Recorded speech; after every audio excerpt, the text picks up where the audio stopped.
এটি আমার indoor farm.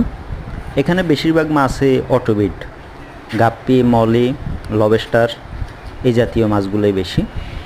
তো ইনডোরের ভিতরে যারা মাছ করেন তারা জানেন, ইনডোরে যদি পানির কোয়ালিটি নষ্ট হয়ে যায়, পানি খারাপ হয়ে যায়, তারপরেও পানির কালার কিন্তু নষ্ট হয় না, পানিগুলো স্বচ্ছ থাকে।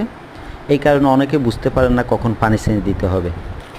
তো এই ক্ষেত্রে আপনারা যেটা করতে পারেন, 7 দিন পরে পরে আপনারা সাইফিনিং করবেন। 7 থেকে 8 দিন পরে বা 10 দিন পরে পরে সাইফিনিং করে 30 ভাগ পানি আপনারা তুলে ফেলবেন।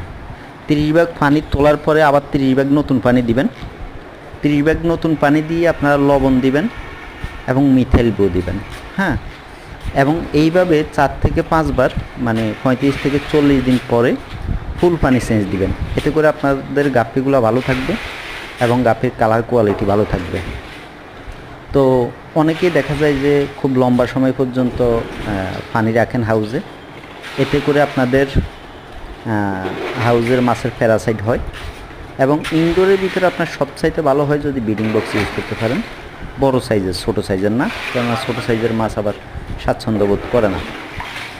তো লবণ আপনারা যেটা দিবেন, যদি রক সল্ট পান তাহলে তো ভালো, আর যদি রক সল্ট না পান তাহলে গরুর যে মোটা লবণটা আছে ওইটা দিতে পারেন। আমি এইভাবে মেনটেনেন্স করি এবং কোনো মাছকে অবহেলা করবেন না, কেননা গাপ্পি এমন একটা মাছ যা আপনি যদি যত্ন করেন তাহলে আপনি এক পেয়ার থেকে শত শত পেয়ার করতে পারবেন, আর যদি যত্ন না করেন তাহলে শত পেয়ার থেকে এক পেয়ারে চলে আসবেন। তো এই বিষয়ে আপনারা মনোযোগী হবেন এবং খুব ভালোভাবে মেনটেনেন্স করবেন। আশা করি আপনারাও ভালো কিছু করতে পারবেন।